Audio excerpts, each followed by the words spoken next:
Ja meil on nüüd siin Helen Orav-Kotta, kes on Eesti Mereinstituudi mereökoloog ja Tallinna 32. keskkooli keskkonnaõpetuse ja aianduse õpetaja, kes meile siis elurikkusest räägib ja palun jälle ettekande lõpus küsimusi, siis on veelgi huvitavam. Palun! Suur tänu mind siia kutsumast. Tegelikult palju õnne teile kõigile, need, kes on siin Rohelise kooli üritusel võib-olla esimest korda, kes on juba pikemalt, tegelikult olete juba väga pikka tee käinud ja väga olulise tee. Ja see, mida te iga päev teete lasteaedades ja koolides, on just see, mis meist saab, kui need noored jõuavad ülikooli või kui neil on enda ettevõtted või nad on otsustajad. Aga tõepoolest olen Tartu Ülikooli Eesti Mereinstituudis merebioloog või mereökoloog. Meie maja asub sellesama tänava teises otsas. Põhjus selles, et meri asub siin, mitte Tartus, aga merepiir Eestil on muljetavaldavalt pikk. Ja tõesti ka ühel hetkel tundsin, et selle teaduse ja uurimise kõrval ma tahaks teha midagi, kus saab olla käed küljes. Ja esmaspäeviti olen ma ka nüüd Tallinna 32. keskkoolis tõesti keskkonnaõpetuse õpetaja. Täna on ka see päev. Ja kuna mina olen siin 2 tundi, siis oma õpilased saatsin ma õue samblikke vaatama. Et kui ma ei oleks merebioloog, siis väga suur tõenäosus, et võib-olla oleks sambla või sambliku teadlane, sest nad on tõesti väga põnevad organismid. Mul on ainult jube kahju, et ma enam ei mäleta ülikooli ajast kõiki neid liiki ja kõiki neid tunnuseid, et ma olen nagu pime ja kätetu selles osas, aga lastega koos on hästi mõnus õppida. Kui eelmises ettekandes oli juttu just sellest, et sellist nähtamatut elurikkust on meie ümber uskumatult palju, siis paraku ka selle veekeskkonna ja ookeanilise keskkonna kohta vahel mulle tundub, et see on selline nagu nähtamatu. Et me näeme ainult seda veepinda ja kuidagi me suhestume selle veepinnaga, vahel me astume sinna ka sisse, aga mis seal vee all täpsemalt on, või siis kui kasutada seda või paralleeli eelmise ettekandega, et millised on need mikrosamblikud, keda me näeme seal ookeanis. Ja kui arvudest rääkida, siis tegelikult peaks olema tegu planeet ookeaniga, mitte planeet Maaga, sest planeedi pinnast 71% on ookean ja 96% kogu veeökosüsteemidest. Kui me räägime elurikkusest, siis millest me tegelikult üldse räägime? Kõige tavapärasem ilmselt või esimesena ka mulle tuleb meelde, kui palju liike meil seal on. Et kui me läheme kuhugile uurimisalale või lastega välja, et kui palju erinevaid liike me suudame leida. Aga mis selle liigilise mitmekesisuse taga on? Geneetiline mitmekesisus tundub võib-olla igapäeva mõistes, et milleks või kuidas, või me ei suhestu sellega mitte kuidagi. Ma ei tea, kui te lähete lasteaeda tagasi või algklassi õpilastega kokku saate, siis küsige nende käest, et mida nad arvavad, et kas geneetiline mitmekesisus on oluline. Et selles mõttes lastega suheldes on tore, et nad annavad vahel selliseid vastuseid, millele me ise enam ei tule. Aga mida suurem geneetiline mitmekesisus, seda säilenõtkem, see mõiste käis ka juba varasemast ettekandest läbi. See süsteem on, milles loodus toimetab. Mulle endale meeldib väga just see funktsionaalne mitmekesisus, et miks need liigid seal on, mida nad seal teevad. Väga võib-olla paha on öelda, et milline on nende roll, sest liikidel ja loodusel neil ei olegi rolli või nad ei ole tulnud siia maailma selleks, et mingisugust rolli täita, nad lihtsalt on, neil on iseväärtus. Aga et mida nad teevad või mismoodi nad seda planeeti Maa või planeeti ookean hoiavad funktsioneerivana, toimivana, tervena. Fülogeneetiline mitmekesisus, kui lähedased need liigid omavahel on. Ja sealt siis edasi juba suuremad süsteemid, koosluste mitmekesisus. Eesti keeles on hästi mõnus sõna bioloogilise mitmekesisuse kohta, elurikkus. Ongi kõik see, mis väga erinevates variatsioonides siin slaidil on nimetatud. Pilt maailma ookeanidest. Kõige ülemisel joonisel on rannikute elurikkus, mida sinisem on see, mida punasem on see ala, seda elurikkam keskkond seal on. Keskmine on avamere ja alumine on süvaookeani kohta.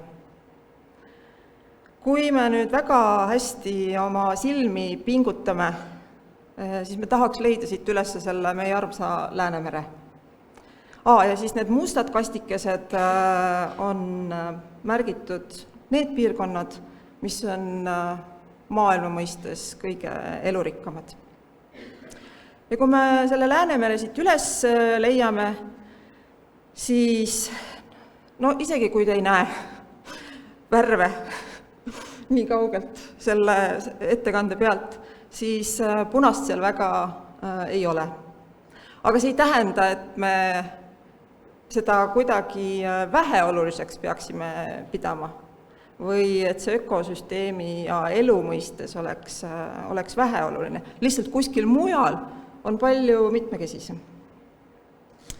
Kui fokusseerida nüüd siia Läänemerre, siis HELCOM-i, mis on merekeskkonna organisatsioon, andmetel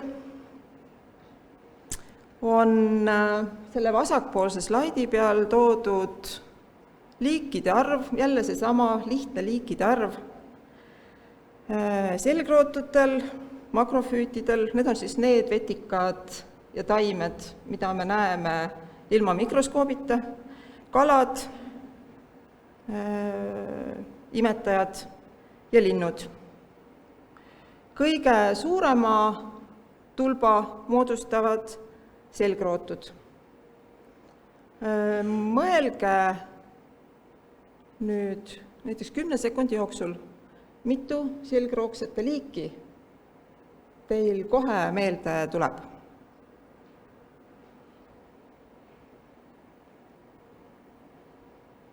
Olen üsna kindel, et siinses auditooriumis neid liiginimetusi te suudate välja mõelda, aga väga paljud ongi sellised nii-öelda nähtamatud. Me ei võta neid kunagi sealt merest välja, me ei kasuta neid peaaegu mitte millekski. Kalu me näeme, kui me läheme poodi, linde me näeme, kui nad aeg-ajalt mööda lendavad, aga selles mõttes küll natuke mereökosüsteemid jäävad vaeslapse ossa, et väga palju on sellist, millele tähelepanu iga päev ei pööra. Sellel parempoolsel või keskmisel joonisel on siis just nimelt need funktsionaalse mitmekesisuse elurikkuse väljendus. Ja ka siin tegelikult need pisikesed organismid, mis on mikroskoopilised, siin sellel joonisel on ka mikroskoopilised olemas, on kõige arvukamad liigiliselt.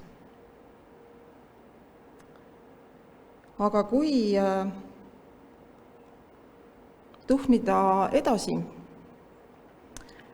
nende mereliikide seas, keda me kas juhuslikult näeme või juhuslikult me oleme kuidagi kokku puutunud või tähelepanu mingil põhjusel neile pööranud, siis me saame hakata küsima, et aga mida nad seal teevad või miks pärast nad seal meres on. Just selles, miks nad on just näiteks siin Läänemeres, mitte kuskil mujal, miks nad on just siin olulised. Ja see sõnapill, mis ma siia sellele joonisele olen lisanud, on võib-olla üsna selline juhuslik. Siit on võib-olla midagi puudu, päris kindlasti on midagi puudu, aga kui te neid loete, siis need teod, mida nad teevad seal mereökosüsteemis, on hästi mitmekesised.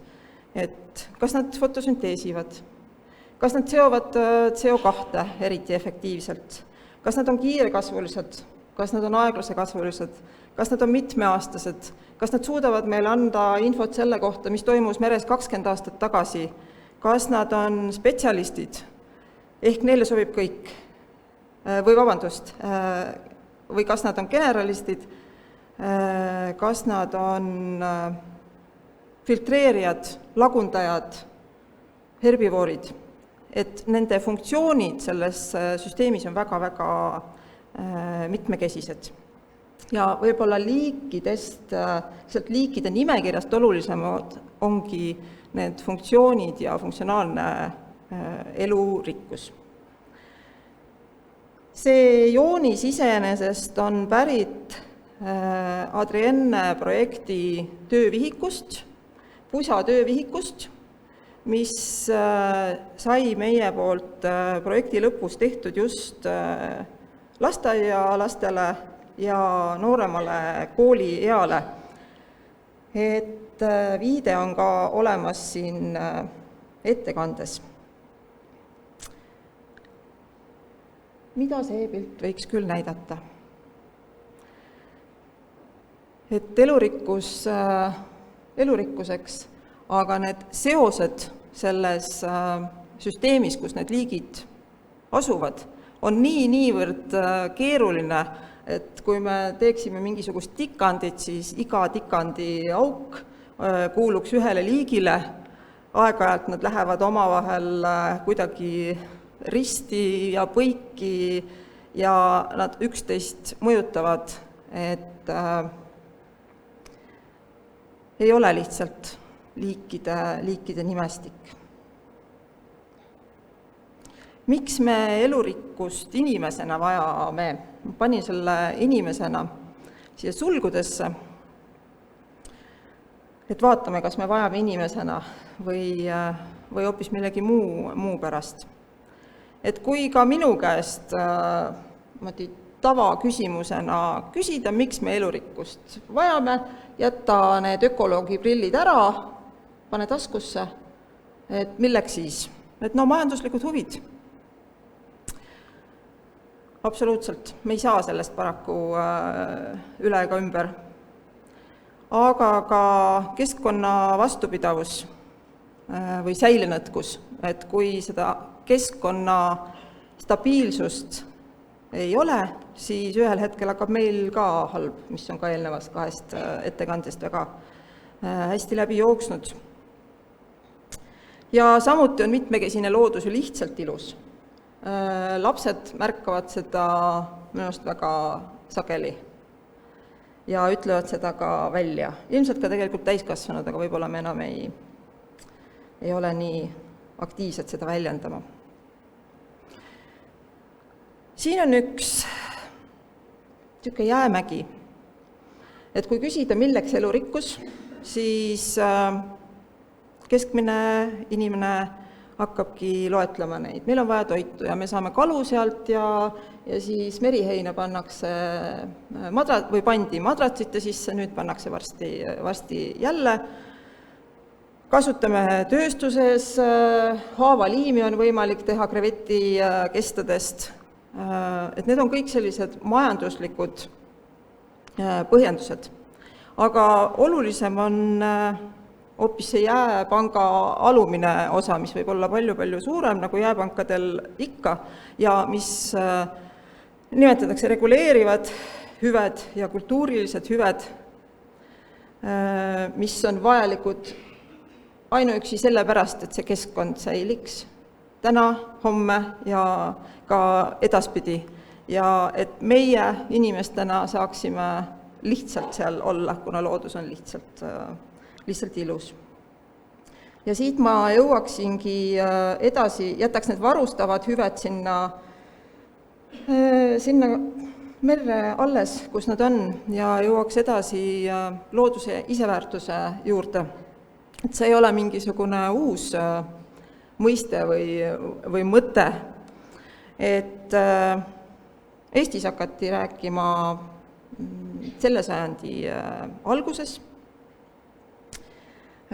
maailmas eelmise sajandi lõpust ja kõik need mereorganismid, kes siin pildi peal on omale elupaiga saanud, nad ongi väärtuslikud just sellepärast, et nad lihtsalt on selles ökosüsteemis. Ja võib-olla kui lastele ja eriti mida nooremate lastega tegemist on, mida noorematele seda mõtet selgitada, seda tavalisemaks nende jaoks selline mõtteviis saabki. Ja maailmas on juba mõned paigad, kus loodusele on see juriidiline õigus antud, nii nagu meil on inimestena olla õigus juriidiline persoon või nagu ettevõttel on meie riigis õigus olla juriidiline persoon, et ka mõned looduskeskkonnad. See tundub mulle praegu päris hea mõttena, aga nagu igas heas mõttes võivad olla ka mingisugused karid, aga eks me siis tegeleme nendega, kui need tekivad. Ma arvan, et noortele on väga hea seda mõtet edasi anda, et looduse iseväärtus on oluline. Ja nii nagu prügi meres ei ole tegelikult plastiprobleem, vaid see on meie hügieeniprobleem ja ka keskkonna iseväärtustamise küsimus on tegelikult eetika küsimus. Kuidas me ise elurikkust saame hoida? Oli ka minu ettekande üks punktidest. Kui te mõtlete enda peas seda küsimust, siis kuidas teie saaksite? Või kuidas meie saaksime? Kuidas me kõik saaksime elurikkuse heaks midagi teha?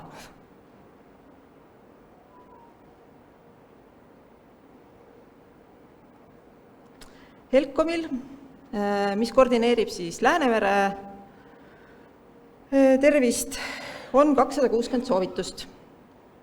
Väga pikk nimekiri.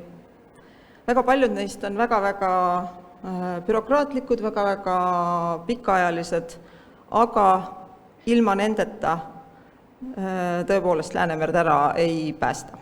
Ise küsimus on see, et kas mina või teie personaalselt saame mõne nende jaoks midagi teha. Mõne jaoks saame, enamike jaoks kahjuks vist mitte. Ja ega muud varianti ei olegi, nii nagu abilinnapea ütles, kes muide alustas oma tööteed Eesti Mereinstituudis, et iga inimese väiksed teod on need, mis viivad suuremate muutusteni. Kuigi ma ei taha isiklikult olla nõus sellega, et pannakse tarbijale suurem vastutus kui tootjatele. Et kui me selle suudaksime ka veel murda, siis ma oleks palju õnnelikum. Aga need pisikesed teod ei tule teile ilmselt enam üllatusena, et säästame vett ja võtame vett kraanist. Me elame sellises piirkonnas, kus kraanivesi on väga hea kvaliteediga, väga suuremas osas Eesti paikadest on ka näiteks kaevuvesi või puurkaevuvesi väga hea kvaliteediga, kasutame kodukeemiat, mis ei ole loodusele toksiline. Need asjad ja riided, mida me oleme soetanud, kasutame neid pikka aega. Ja nii edasi ja nii edasi. Et lihtsad teod, mida ma ei hakkagi neid 10 punkti või 9 punkti läbi käima, kuna need on teile kõigile teada ja ma olen üsna kindel, et lapsed, kellega te iga päev koos olete, nemad ka on juba sellest väga suure osa omandanud. Aga mida me saame kõik õpetajatena ja kasvatajatena, enam ei ole kasvatajaid, õpetajatena, lasteaia õpetajatena teha, anda pidevalt edasi seda teadmist ja hoiakut keskkonna kohta ja hoiakut selle kohta, et selle loodusel ongi iseväärtus. Siin on mõned, käisin täna hommikul koolist, mööda koolimaja ringi ja vaatasin, et mis sinna seintele on pandud. Et siin on üks plakat, mille mu õpilased tegid, siis koolis kraanide juures on sellised lõbusad faktid, et kraanivesi on joogivesi, tõepoolest Eestis ongi, et konnale meeldib kraanivesi, tarbi kraanivett, tarbi seda vastutustundlikult, muidugi prügi sorteerimine, aga need on kõik sellised väga tehtavad, mis samas neid hinnanguid lastel kogu aeg kujundavad ja kogu aeg ka kinnistavad ja kui nad on selle sees pidevalt, siis see ühel hetkel ehk on juba nende jaoks nii normaalne, et nad ei esitagi küsimust, et mis asi see looduse iseväärtus on. Me arvame või peame ennast selliseks või metsarahvaks, et metsakümblusega ilmselt paljud meist tegelevad. Aga selline merekümblus ehk füüsiliselt seal mere juures olek ja seal merel tegutsemine või mere ääres tegutsemine nende noorte inimestega on kindlasti üks faktor, mis aitab neid keskkonnateadlikumaks ja et nad saavad ka sellest elurikkuse olulisusest üha paremini aru, et mida ma tunnen, sellega ma suhestun ja seda ma tahan ka hoida. Lugude jutustamine. Kas siis teie ise, kuigi noored, kui nad on harjunud, ka gümnasistid, mina õpetan ainult gümnasiste, tegelikult ma seda väga hästi ei tea, mis toimub algklassides, aga ma suudan seda ette kujutada ainult oma väiksema lapse pealt. Aga isegi gümnasistid, et kui nad on harjunud ennast väljendama ja oma mõtteid teistele kriitikavabalt jagama, siis hakkab see päris hästi välja tulema ja kui me oleme selle ükskord läbi mõelnud, kui me oleme selle ise välja öelnud, siis on palju raskem seda keskkonda hakata hävitama. Minnes tagasi tänase päeva algusesse, olin minagi seal loodusmaja juubelil koos endise presidendiga ja veel väga paljude teistega ja sealt jäi kõlama üks mõte, et sinna lapsed sattusid 3. klassis või 2. vanasti. Ja nad ei mäletanud täpselt seda, kes oli nende esimene õpetaja võib-olla ja nad ei mäletanud täpselt, milline oli see faktiline teadmine, mille nad sealt said. Aga nad kõik tunnistasid ja ma ise ka, et ma mäletan seda tunnet, kui mind viidi sinna elavnurka või kui mind viidi sinna mere äärde. Ja need teod, mida ma seal mere ääres tegin, et kui ma sain midagi füüsiliselt päriselt uurida, ehk tegeleda selle merekümblusega, siis see sai nagu nii omaseks, et ei teki enam küsimust, kas loodusel on iseväärtus või ei ole. Ja koju võtkegi kaasa need 2 mõtet. Loodusel on iseväärtus ja elurikkust saab hoida lokaalselt. Mida lihtsam, seda parem. Ja küll siis see globaalne ka tuleb sinna järgi. Aitäh teile!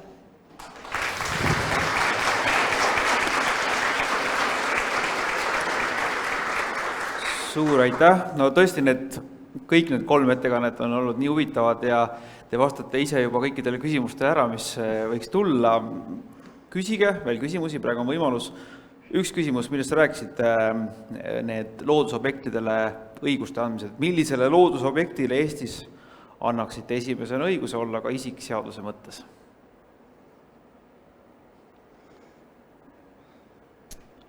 Ma ilmselt alustaksin mõnest metsakooslusest, kuna lihtsalt see teema on Eestis väga õhus. Aga kuna ma ei ole metsateadlane, siis ma läheksin küsiksin oma kolleegidelt ülikoolist, et kus see võiks olla täpselt ruumilisest paigas. Mulle tundub, et neid paiku on tegelikult hästi palju. No kui sa rääkisid sellisest merekümblusest, eks ju, et kindlasti siin on palju kool-lasteaeda, kes tõesti asuvadki mere ääres ja neil on see võimalus nagu lihtsam ja ma tean, et paljud tegelevad ka nendega. Aga kui nüüd võtta mingisugune haridusasutus, kes asub täitsa ikka sisemaal, et kuidas sellisel lapsele tuua seda praktilist tegevust merega lähemale, kas on mõnisugune hea nipp või katse, mida sina soovitaksid? Läänemere taimi ja selgrootuid on tegelikult üsna lihtne tuua klassiruumi, teha sinna väike akvaarium. Oluline on, et vetikad ei läheks seal kasvama, et seda tuleb aeg-ajalt puhastada ja nad peavad saama hapnikku. Et see on selline pisikene mudel, aga võib-olla väga paljudes Eesti